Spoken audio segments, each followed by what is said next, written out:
Hoje falaremos sobre Jesus e o precursor. Afinal, quem era esse precursor? E se eu der um pequeno spoiler e falar que Jesus e o precursor eram parentes, eram da mesma família? Ficou curioso, curiosa? Fique conosco após a vinheta.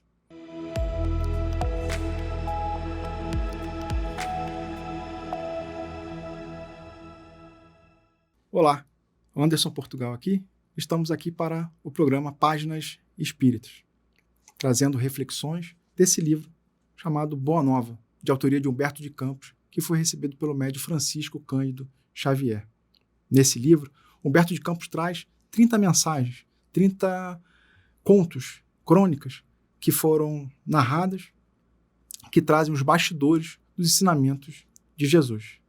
A ideia é fazer a gente fazer uma viagem para aquela época, para aquele momento em que Jesus conversava com seus discípulos e aproveitava cada oportunidade para introduzir uma lição.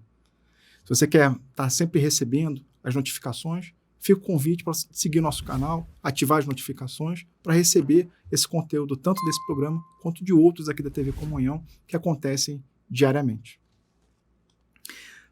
Na semana anterior, nós falamos do capítulo 1, chamado Boa Nova. Humberto de Campos nos narrou de todos os bastidores do mundo material que se preparavam para a chegada do Messias, do nosso Mestre Jesus. Todo aquele ambiente de guerra, de turbulência que o Império Romano estava, tomou lugar a calmaria, tomou lugar a tranquilidade. Espíritos, focados no progresso, tanto na parte administrativa, na parte cultural, nas artes, nas letras, eles vieram para a Terra para preparar o ambiente para que o nosso Mestre Jesus estivesse aqui conosco. Só que teve um espírito em especial que também veio próximo a Jesus, um pouquinho antes, para também preparar o terreno para Jesus. É o que Humberto de Campos chama aqui no capítulo 2 de precursor. E Humberto de Campos começa assim o capítulo. Após a famosa apresentação de Jesus aos doutores do Templo de Jerusalém, Maria recebeu a visita de Isabel e de seu filho em sua casinha pobre de Nazaré. Aqui, Humberto de Campos nos remete à passagem que está no Evangelho, onde José e Maria levam Jesus para a apresentação do Templo de Jerusalém, quando Jesus tinha 12 anos, e aí na saída de Jerusalém, saindo de Jerusalém para voltar para Nazaré, no meio do caminho eles percebem que Jesus não estava mais com eles. Eles ficam ali desesperados, como natural, um pai e mãe, e voltam para Jerusalém procurando Jesus. O Evangelho narra que passaram-se 3 dias até eles encontrarem Jesus. Maria, inclusive, aborda Jesus e fala assim, poxa, onde você estava? O que aconteceu? Deixou seu pai e a sua mãe aflitos. Só que o Evangelho também narra que Jesus estava tranquilo ali, conversando com os doutores da lei, como se fosse uma conversa cotidiana. Mas ele só tinha 12 anos na época. E Maria, ao questionar Jesus, por que ele tinha ali abandonado, deixado a família, e Jesus questiona, fala assim, poxa mãe, mas você não sabe que eu estou aqui cuidando dos negócios do meu pai? Então Jesus, nessa passagem bíblica, já mostra uma percepção diferente, ainda ali com os seus 12 anos, mas uma perspectiva ainda preocupada de fato com as coisas espirituais, além das coisas materiais. Ainda assim, no Evangelho, narra que Jesus aqueceu a mãe e o pai e voltou com a família para Nazaré. Esse capítulo aqui, o que é narrado aqui acontece depois. Então, Jesus volta com Maria e José para Nazaré e ela recebe Isabel e seu filho, esse filho que é o precursor. Depois das saudações habituais, do desdobramento dos assuntos familiares, as 2 primas entraram a falar de ambas as crianças. Então, Maria era prima de Isabel, cujo nascimento foi antecedido por acontecimentos singulares e cercado de estranhas circunstâncias. Então, já dando a indicação aqui, com relação a quem é esse precursor, a gente está falando de João Batista. Então, tanto o nascimento de João Batista quanto o nascimento de Jesus tiveram acontecimentos anteriores. No caso de João Batista, Zacarias, que era o pai de João Batista, recebeu, né, a visita do chamado anjo Gabriel. Esse mesmo anjo apresenta-se para Maria para anunciar a chegada de Jesus e também para José. Então, todo aquele ambiente, né, Isabel já não esperava mais ter filho, mesmo assim grávida de João, e também Maria não esperava ficar grávida e mesmo assim ficar grávida de Jesus. Então, todo o ambiente ali foi um tanto acontecimentos singulares, aqui coloca Humberto de Campos. Enquanto o patriarca José atendia às últimas necessidades diárias da sua oficina humilde, né? Então, tinha uma oficina ali, José, né, no seu ambiente familiar. Entretinham as duas em curiosa palestra, trocando carinhosamente as mais ternas confidências maternais. Então, estavam as duas conversando ali sobre seus filhos. O que me espanta, dizia Isabel, com carinhoso sorriso, é o temperamento de João, dado às mais fundas meditações, apesar da sua pouca idade. Não é raro, eu procuro inutilmente em casa para encontrá-lo quase sempre entre as figueiras bravas ou caminhando ao longo das estradas adustas, como se a pequena fronte estivesse dominada por graves pensamentos. Então Isabel narra que ela via o filho dela, João Batista, ainda pequeno, olhando assim o nada, como se estivesse preocupado, né, com diversos afazeres. Então isso já assustava, já deixava preocupada, como natural de toda mãe. E aí Maria responde. Essas crianças, a meu ver, respondeu-lhe Maria, intensificando o brilho suave dos seus olhos, trazem para a humanidade a luz divina de um caminho novo. Então Maria já percebe ali que tanto João Batista quanto Jesus vão trazer coisas novas para a humanidade. Meu filho também é assim, está falando de Jesus, envolvendo o meu coração numa atmosfera de incessantes cuidados. Por vezes eu vou encontrá-lo a sós, junto às águas, e de outras a conversação profunda com os viajantes que demandam a Samaria ou as aldeias mais distantes nas adjacências do lago. Então, às vezes, ora ele está lá no lago, olhando a água, ora ele está conversando com os viajantes. Quase sempre surpreendo-lhe a palavra caridosa que dirige às lavadeiras, aos transeuntes, aos mendigos sofredores. Fala de sua comunhão com Deus com uma eloquência que nunca encontrei nas observações dos nossos doutores e constantemente ando a cismar em relação ao seu destino. Então Jesus, ainda criança, ainda adolescente, ele estava sempre procurando ser útil com as pessoas que estavam andando pelo caminho, né, os desafortunados, ele coloca aqui os mendigos sofredores. Então ele sempre tinha uma palavra de consolo, uma palavra de carinho e sempre testemunhando a comunhão com Deus, né? Tanto que por diversas vezes Jesus é narrado no Evangelho, que Jesus afirma, né, que a vontade dele é a vontade do Pai. Né? Ele está em comunhão com o Pai. Isabel continua a conversa. Apesar de todos os valores da crença, murmurou Isabel convicta, nós, as mães, temos sempre o espírito abalado por justificáveis receios. Então, elas estavam ali preocupadas sobre o que aconteceria com eles, né? Porque já percebeu que os dois eram diferentes com relação às outras crianças, outros jovens. Então, assim, o que vai acontecer com eles, né? Então, acho que essa preocupação permeia todo pai, toda mãe, né? Acho que mãe um pouco mais, por questão do amor materno, aquele nascimento, né, do ventre. Então, tanto Isabel quanto Maria preocupadas, né, o que ia acontecer com eles. Como se deixasse empolgar por amorosos temores, a Maria continuou.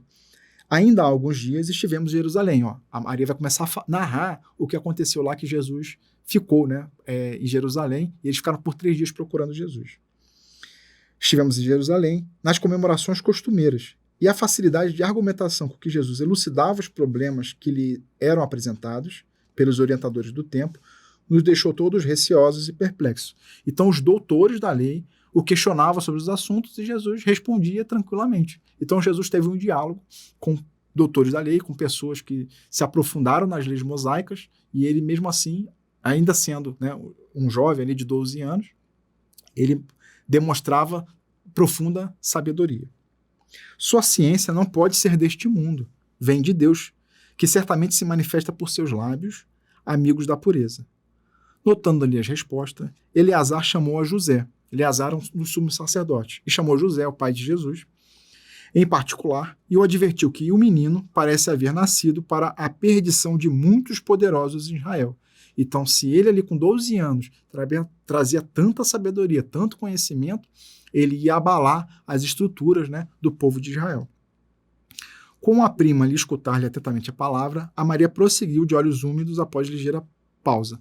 Então você vê que na narrativa de Humberto de Campos, a angústia que Maria tinha diante, né, da figura de Jesus e de todo o acontecimento diferente, e ela na posição de mãe, né, sem saber o que fazer direito, como se comportar. Ciente desse aviso, eu procurei Eleazar a fim de interceder por Jesus. Então a Maria foi interceder por Jesus. Falou, olha, toma conta do meu filho, estou preocupado com o que vai acontecer. E indicou que Eleazar tinha valiosas relações com as autoridades do templo. Pensei na sua infância, desprotegida e receio pelo seu futuro. Eleazar prometeu interessar-se pela sua sorte. Então, assim, ela procurou Eleazar falou assim, tudo bem, né? Vamos estar juntos aqui com relação a orientar melhor Jesus. Aí continua Maria. Todavia, de regresso a Nazaré, experimentei singular multiplicação dos meus temores. Conversei com José mais detidamente acerca do pequeno, preocupada com seu preparo convenientemente para a vida. Então, ela não só conversou com o sumo sacerdote, mas também conversando com José, seu esposo, né? Poxa, como é que vai acontecer com Jesus? Como é que a gente vai lidar com essas transformações? Aí foram todo mundo dormir. Entretanto, no dia seguinte, Jesus se aproximou de mim pela manhã e me interpelou. Então, amanheceu, Jesus procura a mãe e fala, mãe, o que queres de mim? Acaso eu não tenho testemunhado a minha comunhão com o Pai que está no céu? Então, Jesus não estava ali na discussão, era uma discussão entre Maria e José, mas no dia seguinte ele falou assim, mãe, o que está acontecendo? Por que essa aflição? Por que essa preocupação? Eu não tenho testemunhado que eu estou em comunhão com o Pai? Altamente surpreendida com a sua pergunta, eu respondi hesitante. Eu tenho cuidado por ti, meu filho. Reconheço que necessitas de um preparo melhor para a vida. Então ela está ali externando para Jesus a preocupação de mãe. Mas, como se estivesse em pleno conhecimento do que se passava no meu íntimo, ponderou ele. Mãe, toda a preparação útil e generosa do mundo é preciosa. Entretanto, eu já estou com Deus. Meu Pai, porém, deseja de nós toda exemplificação que seja boa e eu escolherei, desse modo, a escola melhor. Então, ele está tentando acalmar o coração de Maria. Diz assim, calma, mãe, toda preocupação ela é útil, mas já está tudo organizado e eu vou estar na escola melhor.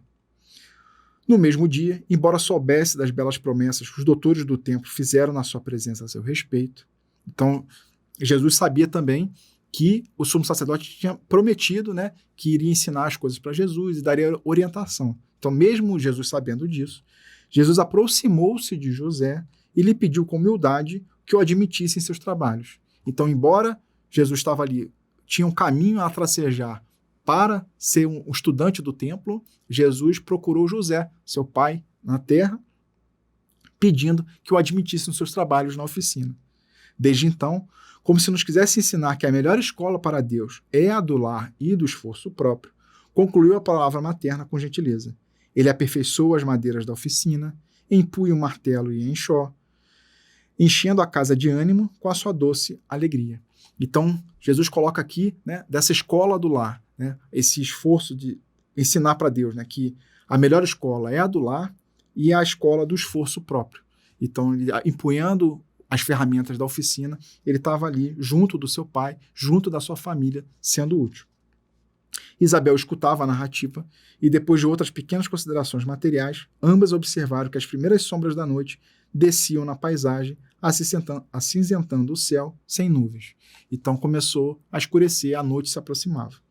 A carpintaria já estava fechada e José buscava a serenidade do interior doméstico para o repouso.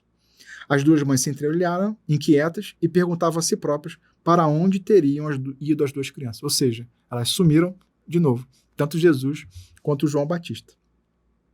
E aí Humberto de Campos começa a narrar, né, toda a beleza de Nazaré. Nazaré, com sua paisagem, das mais belas de toda a Galileia, é talvez o mais formoso recanto da Palestina. Suas ruas humildes e pedregosas, suas casas pequeninas, suas lojas singulares, se agrupam numa ampla concavidade em cima das montanhas ao norte de Esdrelon. Seus horizontes são estreitos e sem interesse. Contudo, os que subam um pouco além, até onde se localizam as casinholas mais elevadas, encontrarão para o olhar assombrado as mais formosas perspectivas. O céu parece alongar-se, cobrindo o conjunto maravilhoso numa dilatação infinita. Maria e Isabel avistaram seus filhos lado a lado. sobre uma eminência banhada pelos derradeiros raios vespertinos. Então estava ali no pôr do sol, né, os últimos raios solares no céu, estava ali João e Jesus. De longe, afigurou-se que os cabelos de Jesus esvoaçavam ao sopro carinhoso das brisas do alto. Seu pequeno indicador mostrava a João as paisagens que se multiplicavam à distância, como um grande general que desse a conhecer as minudências dos seus planos a um soldado de confiança. Então, Humberto de Campos narra que parecia ali que Jesus apontava, né, o horizonte e estava dando orientações para João. É importante lembrar que aqueles estavam no início da adolescência, né? Então eles estavam saindo da infância, entrando na adolescência. Ainda assim, a conversa dos dois, né, deve ter sido algo uma magnitude, né, muito grande. E Humberto de Campos continua. Ante seus olhos surgiam as montanhas de Samaria, o cume de Magebo, as eminências de Gilboé, a figura esbelta de Tabor, onde mais tarde ficaria inesquecível o instante da transfiguração. Então, o Monte de Tabor, onde aconteceu a transfiguração de Jesus, né? Então, o Humberto de Campos está narrando ali o entorno de Nazaré. O vale do rio sagrado do cristianismo, os cumes de Safed, o golfo de Calfa, o elevado cenário do Pereu, num soberbo conjunto de montes e vales ao lado de águas cristalinas. Quem poderia saber a conversação solitária que tratava entre ambos, né? Então, assim, como saber, né? Quem não gostaria de saber o que Jesus estava conversando com João Batista naquele momento? Distanciados no tempo, devemos presumir que fosse na Terra a primeira combinação entre amor e a verdade, para a conquista do mundo.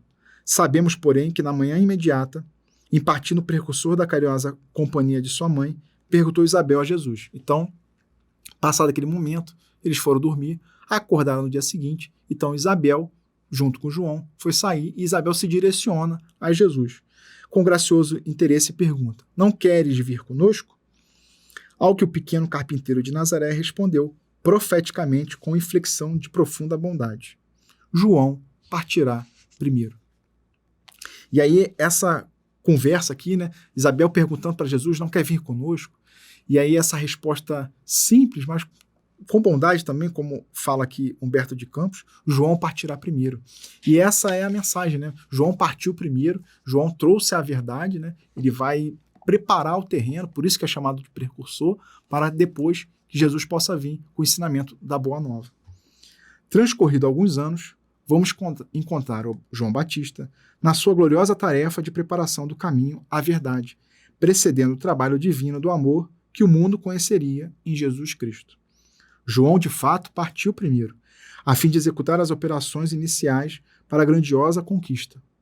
Vestido de peles e alimentando-se de mel selvagem, esclarecendo com energia e deixando-se degolar em testemunha verdade. Então, degolar porque ele começou a denunciar, né, todos os desmandos de Herodes, a questão da promiscuidade da esposa de Herodes, e aí nisso ele foi degolado, né? Então, assim, chegou até deixando-se degolar em testemunha a verdade. Ele precedeu a lição da misericórdia e da bondade.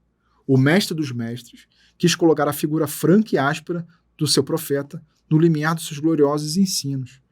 Por isso encontramos em João Batista um dos mais belos de todos os símbolos imortais do cristianismo. Salomé representa a futilidade do mundo. Herodes e sua mulher, o convencionalismo político e o interesse particular. João era a verdade, e a verdade na sua tarefa de aperfeiçoamento, dilacera e magoa, deixando-se levar aos sacrifícios extremos. Então Humberto de Campos coloca aqui João Batista como a verdade, ele trazendo a verdade, né, uma figura franca e áspera, para poder descortinar. E aí depois vem Jesus com a palavra do amor. Como a dor que precede as poderosas manifestações da luz no íntimo dos corações, ela recebe o bloco de mármore bruto e lhe trabalha as asperezas para que a obra do amor surja. Então, ele faz aqui a metáfora como se fosse um mármore, né? Então a verdade vem para começar a esculpir e aí o amor vem para trazer a beleza nessa pedra de mármore. João Batista foi a voz clamante do deserto. O operário da primeira hora, é ele o símbolo rude da verdade que arranca as mais fortes raízes do mundo para que o reino de Deus prevaleça nos corações. Exprimindo a austera disciplina que antecede a espontaneidade do amor, a luta para que se desfaçam as sombras do caminho. Então é como se fosse um primeiro raio de luminosidade para espantar boa parte das sombras, né? João é o primeiro sinal do cristão ativo, em guerra com as suas próprias imperfeições do seu mundo interior, a fim de estabelecer em si mesmo o santuário da sua realização com o Cristo. Foi por essa razão que dele disse Jesus: dos nascidos de mulher, João Batista é o maior de todos. Então Jesus, inclusive, faz, né, essa referência de João, né, a importância de João na preparação para que depois ele pudesse ensinar a Boa Nova. Bastante informação nesse capítulo, contando os bastidores, né? O Evangelho ele não traz muita informação com relação à infância e à adolescência de Jesus. A gente vai ver muito em relação no Evangelho segundo Lucas, né? Porque Lucas entrevistou Maria de Nazaré, e aí as informações que Lucas recebeu de Maria ele colocou no Evangelho. Mesmo assim, são poucos, né? Diante de todo ali os 3 últimos anos da vida de Jesus que estão registrados no Evangelho. Então esse capítulo 2, né, Jesus o Precursor, ele traz essas informações dos bastidores, né? Você já sabia que João Batista e Jesus eram primos? Sabia esse grau de intimidade que eles possuíam em sua infância e adolescência? Essa percepção de que que João Batista veio para preparar os caminhos de Jesus? Depois, na narrativa evangélica, João Batista até fala que ele não seria capaz nem de desatar, né, a sandália do Messias, né, de Jesus. Mesmo assim, Jesus pede para que João Batista o batize pela água e a iniciar, né, todo o ensinamento, toda a pregação de Jesus. Inclusive, o próximo capítulo vai falar sobre isso, né? O capítulo 3 vai falar sobre as primeiras pregações de Jesus.